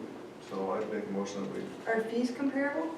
We pay no fees, we don't get invoiced, it comes off the premium, and that again is determined by an algorithm that is by Dean based on the number of participants that you have and the number of subscribers to the policy. So we're not determining her fee? Correct, Okay. nor does she determine her fee. It would be the same with regards to Once- any of the three. Wait, Yeah. okay, because I think someone, You're that right. should be noted because I think Right. the audience would want to know how far away do you think we are from actively looking into HSAs? I think there's enough interest, we explored it this year with enough interest to say, okay, but educationally, we probably a good solid year yet of getting people to understand what it is. So even if we do this for a year locally and that's beyond Mhm. her resources, we're Right. far enough out that that's not something in 6 months we're putting on our plate. that- Correct. We have talked extensively about the HSA, and she's actually aware of the Richland Center situation, which has an HRA running over the top of an HSA. So you know, she's very well versed in what could be possible. So that doesn't concern me, but there is, again, a big educational piece. which again, being local might help. You know, Greg has many clients across the state, and to get him to Mineral Point to give us the next lesson in HSA, he was here for this board. You know, that's Actually, Farmers Aid Bank has a program for HSA. Okay. And we had it in my clinic, and all the employees had the HSA, so, and they came down, did the educational aspect of that, so. I'll second. But the original motion, yeah, was takes. We have a motion and a second. Any other discussion? Do a roll call on that? We don't need to. All in favor, say aye. Aye. Anybody opposed? Motion carried. We did the approval of Director of Pupil Services, we came out of that. The other is here for action if the board wishes to take it. I shared with you a follow-up discussion from FEH with regards to the desire to possibly put together a proposal to look at and investigate the settling that's happening at the elementary level. This would be a structural study, and the question before the board is, do you want him to go forward with putting together a proposal to study it? This isn't the actual approval to study, but he's estimating between $10,000 and $15,000 to take a slab out of the floor, go down in and structurally see what's happening there and come up with an answer to mitigate that. Where is it settling? What part of the building? It's the lower level, mostly in the first grade room, Penny That doesn't Weagle help. and I think it's where isn't it where the school shoots north and then there's a corner there? The Correct. corner of the building Just where Main the part of water the goes. parking lot there? That The corner? lower basketball field, kind of down where there's a service door, I think, where Right. basically where all the water runs. Is And why I've it's been down down. by there and looked at it. And No, it's a classroom floor settling. Yeah. But it's in It's that also corner, there correct? on the All outside. It's on the, yeah, it's It'd on be the on the west north. side. North, kind of north facing in the west, or in the east The facing. parking lot, the Northwest, parking lot or Penny the football Weagle, Marcia field? Roberts side. The parking lot. Parking lot. Side, The lower side. yeah. Yes. It's on this. Old place. Yes. Just a comment, I think that's too much money.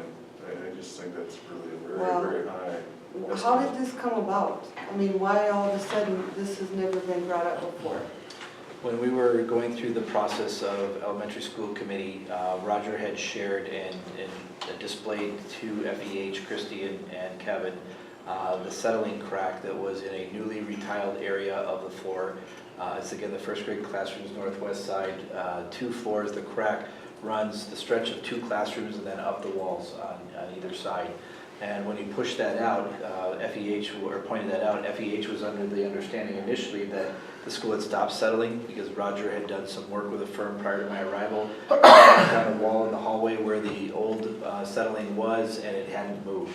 But when we have that fissure or that crack in the tile that was just replaced within 4 years ago, it clearly is still settling. And so that was what was brought forward. And they did build in a contingency. They know that it's roughly going to be a range of dollars to mitigate that, but there was some question to validate that it truly is structurally crumbling under there or what's happening. So that's without repairs, that's only the study. This would be an estimate if the question that's before the board tonight is, do you want a more formal proposal of what it would cost to determine what is actually creating the settling and what the remedy would be to fix it, And do we In have their to- opinion. in their opinion. And do we have to pay for the proposal? Yes, that would be a cost. The proposal cost is roughly $10,000 to $15,000. To put the No, proposal the together. the She's proposal asking to be itself. paid. Itself, put the the proposal proposal together. itself would be that, right? But we wouldn't I'm pay anything confused. for them to prepare.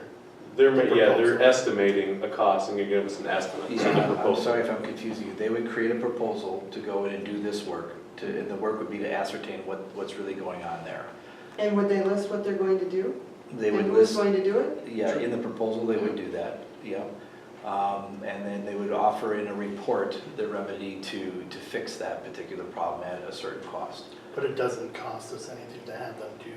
The proposal, The proposal. no, but if we decide to go forward with Then the it would proposal, cost 10, right. It would roughly cost about $10,000 to $15,000 to cut into the floor. That's before we ever do anything. Correct.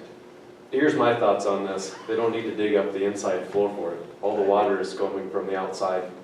They remove the asphalt, they dig down, there's moisture problems, they can see the footer. They can fix it from the outside in. There's There's, right? that's where the water's coming from. No, The they're water's, proposing, they're redoing almost the This is entire what- foundation. this is what they're saying, yes, is That's what to, they're is to saying, but jackhammer the what's floor Nate saying? inside. Well, we're talking about two things. We're talking about Right. how do we figure out what the problem is Right, and how do we fix the problem. Yeah. right. So FEH is saying, we have to fix the problem, and it's gonna cost, what, 600 grand or something like that, Something like that, yeah. to redo the foundation and run the stormwater expert. What we need to ask is, are we sure that there's a problem that needs to be fixed? Right. And do we need a structural You review? still have to validate- in Madison. So, and Our this is- suspicions that it's and that's- continuing to and settle. And this is outside of the And, Space Planning Committee's proposal, this is, above and beyond. It could be part of the process. exactly. And that's why I Exactly. would guide the board to maybe just pause on this for two reasons. We don't know what the final recommendation is of the committee, and that committee could just make a recommendation the board could approve to fix this as part of the recommendation or not.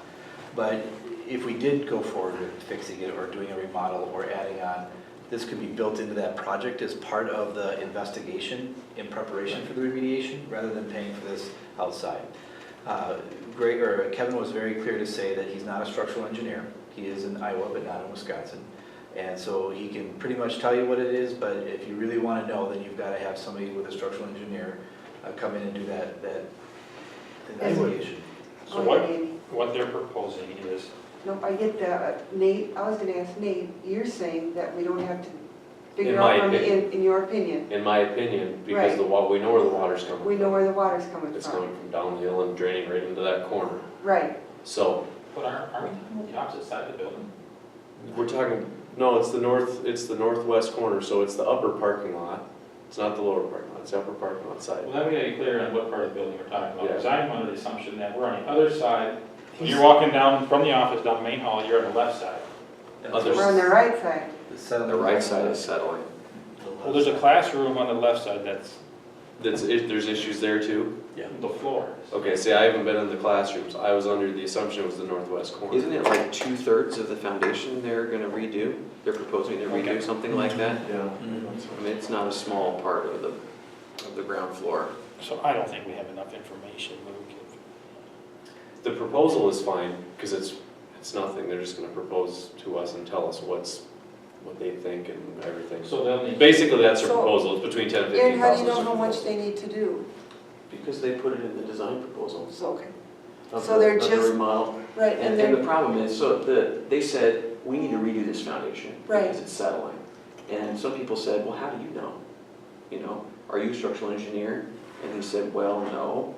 And so I think this is their answer, to say, well, if you really aren't sure if we're Well- right, then let's get a structural review in here. It's gonna cost you 10 to 15 grand. I think that's the Well, road we're that- heading down, well, right? the question to them from me was, have you done an outside assessment? So they were doing all of this stuff inside and they never had an outside assessment, You mean from an outside contractor or No. Outside the building. outside the building, Well, every additionally. design proposal they do includes what they're gonna do with stormwater. So to me, they're addressing That the problem. entire campus. Campus. My only concern, and it's not a concern with FEH, but just to be fair to our taxpayers, is FEH has skin in the game. And I'm not saying, I trust them fully, and I think they'll be a great company for us to work with on whatever project ends up. But it may be wise for us to go with a structural engineer outside of FEH that has no skin in the game, where if the project comes back at $900,000, well then maybe the public perception shifts to a different option that involves more money and presumably would make FEH more money. Just kind of go to an independent third, and Kevin's done great for us, so I'm not proposing There's a lot or to saying that Yeah, there's I see any what you're wrongdoing there. It's just, is it wise for us to be independent of the other projects? Or is our trust in FEH and their engineers? And I don't have any mistrust, I'm just concerned we may get some concerns addressed that we use the structural engineer of the company that's trying to. And I would just add that I think the money that we would spend is going to tell us what we already know, and maybe we do or don't agree, but this would be a starting point is there a settling problem, yes or no? And if there is a yes, then this just affirms that it's yes or it's no. I think it's pretty clear there's something still going on there foundationally, and I think that spending $15,000 to ascertain exactly what would be better spent to put that money toward the solution and fix it. I think that'll be part of the actual process when we go forward with a remodel or whatever the committee decides. So I'd rather just do nothing at this time, see what comes out of our committee work and what the board wants to do, and put that $15,000 toward a solution rather than an investigation. So that would be my recommendation, but the board can decide to go forward with an independent review, a different proposal. If we can engage somebody, I'll take your lead on that one. Why would we do that when it would be done in part of the space, when we do the space planning committee decision? I think it just seems odd that this is outside of that. I mean, my sense is that there's been some public feedback that they wanted more assurances that there is a structural problem that requires this big overdue of a foundation.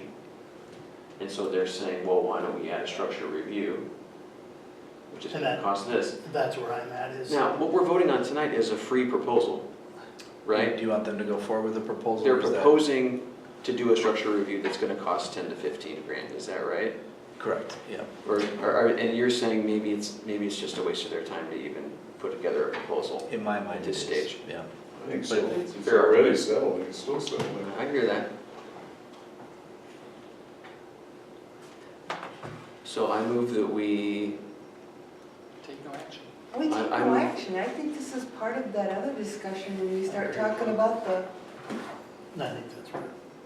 Yeah, that's my We don't recommendation. need a motion. so do we We're gonna make a need motion. do we need a motion to proceed with the proposal and then we vote it down if we want to do that? Or we make a motion to not proceed with the proposal? We can take no action. We can make a motion to adjourn, unless you want to make a I like the motion sound of that. to proceed. Second. When you I think defeat a I'm- sound, it sends a message for those in the community that would have said, you know, you guys never even investigated, how do you know that there's a $600,000 problem there? You said, we don't need that to know that there's a problem there, I think. Can we postpone this, Sure. this part? I just Because think I'm gonna, it's part I'm of the gonna talk larger to the people that I discussion. know, engineers, to come in Sure. and for nothing and give me their opinion on things. Sure. And then I'll get a hold of Roger and I'll go through maybe on the weekends or something with this person and just see what happens. Okay. So that's kind of what I have in mind. Great. Awesome. Any other business? Fantastic. Okay. Jeff made a motion to adjourn. Do I have a second? Second? All in favor, say aye. Aye. Opposed? You have a good night, everybody. Hey, doctors, do you still have these? Where did she take it? Took it.